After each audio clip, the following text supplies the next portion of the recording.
ଚାଲିଛି ତାଙ୍କର ଆଜି କ'ଣ ଚାଲିଛି ବାସନ ହଉଛି ଆଜି କ'ଣ କରିବାକୁ ଖାଇବାକୁ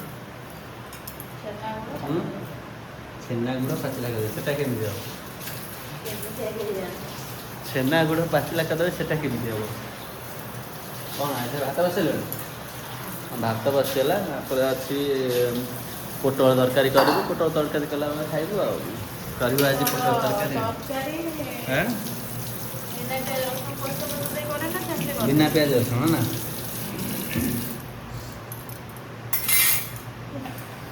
ସରିଗଲା ବାସନ ମଜାଟା ପୋଟଳ ପୋଟଳ ପୋଟଳ କଟା ହେବ ପୋଟଳ କଟା ହିଁ ହେବ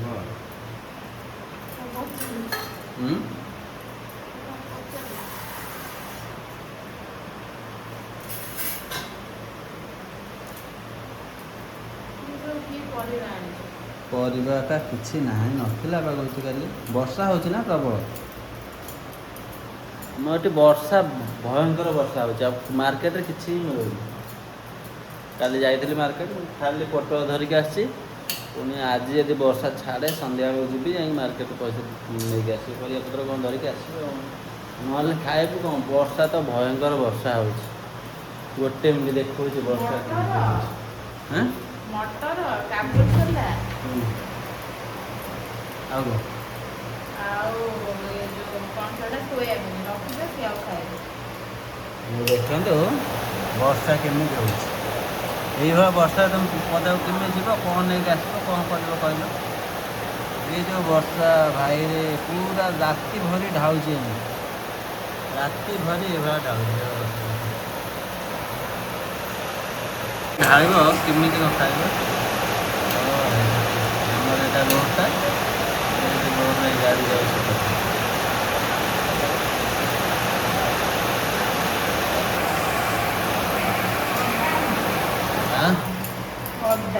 ଅଦା ନାଇଁ ଅଦା ଆଣିନଥିଲି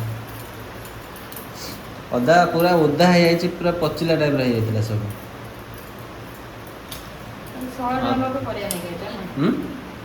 100 ଟଙ୍କାରେ ପରିବା 500 ଟଙ୍କା ତଳୁ କେବେ ପରିବା ଆସେନି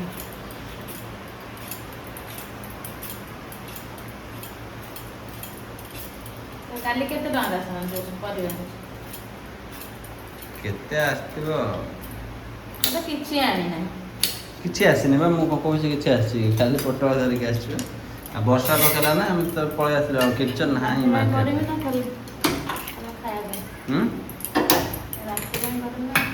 ଗ୍ୟାସ୍ ଲାଗିଗଲା କଢ଼େଇ ବସିଗଲା ଛୋଟ କଢ଼େଇଟା ବସିଗଲା ଦୁଇ ଜଣ ଆଉ ରିଙ୍କୁ ରାକା ପଳେଇଛନ୍ତି ଡ୍ୟୁଟି ପଳେଇଛନ୍ତି ମୋର ସକାଳେ ଦେହ ଟିକେ ଭଲ ରହିଲା ନାହିଁ ମୁଣ୍ଡ ଫୁଣ୍ଡ ବହୁତ ବିନ୍ଧା ହେଲା ଦେହ ହାତ ବି ବିନ୍ଧା ହେଲା ମୁଁ ଆଉ ଗଲିନି କ'ଣ ହେଇଛି ମୁଁ ପଳେଇଥିଲେ କହୁଛନ୍ତି ଟେନସନ୍ ନଥାନ୍ତା ମୁଁ ଟେନସନ୍ ମୁଁ ତାଙ୍କୁ ଟେନସନ୍ ଦେଉଛି ନା ଓହୋ ହୋ ମୁଁ ପଳେଇଥିଲେ ସେ ଖେଚୁଡ଼ି କରି ଖାଇ ଦେଇଥାନ୍ତେ ମୁଁ ଅଛି ବୋଲି ତାଙ୍କୁ ଟେନସନ୍ ଦେଉଛି ହଉ ଠିକ୍ ଅଛି ମୁଁ ଏବେ ପଳଉଛି ବାହାରିକି ଆଉ ହେଲା ପୋଟଳଟା ଧୋଇକି କାଟିଲନି ପୋଟଳ କାଟିକି ପାଣିରେ ପକାଇବ ସେ ପାଣି ପଶିଯିବ ତା ଦେହରେ ତେଲରେ ଭାଜିଲେ ଆଉ ସେ ବେଶୀ ସମୟ ବସିବ ନା ନାଇଁ ତମେ କରେ ଯେ ଝଗଡ଼ା ଲାଗି ଝଗଡ଼ା କରି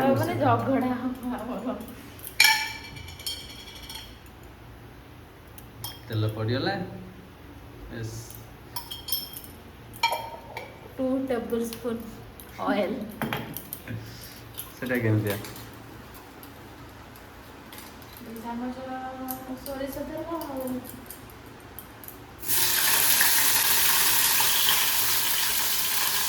ଆମର ଆଜି ବିନା ପିଆଜ ରସୁଣ ଅଦା ଦିଆହେବ ଟମାଟୋ ଦିଆହେବ ତରକାରୀ ହେବ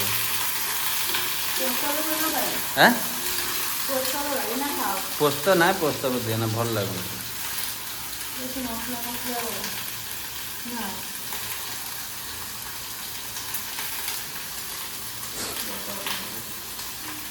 ସାଲାଡ଼ କରିଦେବ ସମସ୍ତେ। ହଁ କାକୁଡ଼ି ଅଛି ସାଲାଡ଼ ବନେଇଦେବ। ଆଉ କ'ଣ?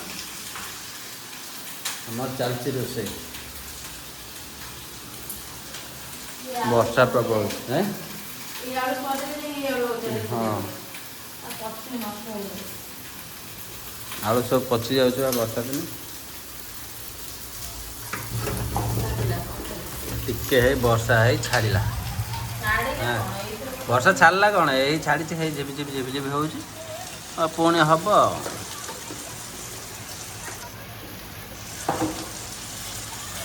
ପୁଣି ହେବ, ଏବେ ଟିକେ ଛାଡ଼ିଛି ପୁଣି ହେବ। ଏଠି ଗୋଟେ ପୁରା ଷ୍ଟାର୍ଟ ହେଇଯାଇଛି ନା, ଷ୍ଟାର୍ଟ ହେଇଯାଇଛି ପୁରା। ଗଣେଶ ପୂଜା ସରିବ, ଗଣେଶ ପୂଜା ସରିଲେ ଯାଇକି ଏଠି ବର୍ଷା ଛାଡ଼ିବ, ନହେଲେ ସେ ପର୍ଯ୍ୟନ୍ତ ଗଣେଶ ବିସର୍ଜନ ହେଇସାରିବ ତାପରେ ବର୍ଷା ବନ୍ଦ ହେବ, ନହେଲେ କ'ଣ ବନ୍ଦ ନାହିଁ। ଲମନରେ ଏଇ ବର୍ଷା ଷ୍ଟାର୍ଟ ହେଇଗଲା ତ ମେ 15ରୁ ଜୁନ୍ ଭିତରେ ଷ୍ଟାର୍ଟ ହେଇଯିବ। ଜୁନ୍ ଭିତରେ ନାହିଁ, ମେ 15ରୁ ମେ 30 ଭିତରେ ବର୍ଷା ଷ୍ଟାର୍ଟ ହେଇଯିବ। ଷ୍ଟାର୍ଟ ହେଇଗଲା ମାନେ ଆଉ ବର୍ଷା ଛାଡ଼ିବ ନାହିଁ। ପୁରା ଯାଇକି ଗଣେଶ ଠାକୁରଙ୍କର ବିସର୍ଜନ ସରିଲା ପରେ ତାପରେ ହିଁ ବର୍ଷା କମିବ। ବର୍ଷାରେ କୁଆଡ଼େ ଯାଇ ହେଉନି ନା। ଏଠି କେତେ ବର୍ଷ ସୁଅ ଚାଲିଛି ଦେଖ।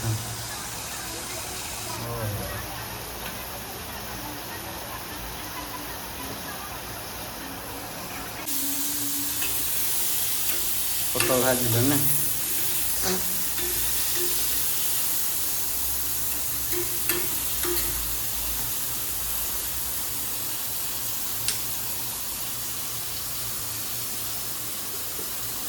ଅଦା ରସୁଣ ଦେଇ କରିବ ଖାଲି ନା?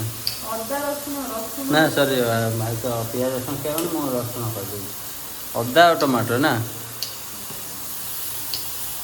ଅଦା ଟମାଟୋ ଆଳୁ କରୁଛନ୍ତି। ହଁ ଦୁଇଟା କଥା। ପୁଣି ବର୍ଷା ଷ୍ଟାର୍ଟ ହେଇଗଲା, ଷ୍ଟାର୍ଟ ହେଇଗଲା। ସାଙ୍ଗେ ସାଙ୍ଗେ ବନ୍ଦ ଥିଲା, ସାଙ୍ଗେ ସାଙ୍ଗେ ଷ୍ଟାର୍ଟ ହେଇଗଲା।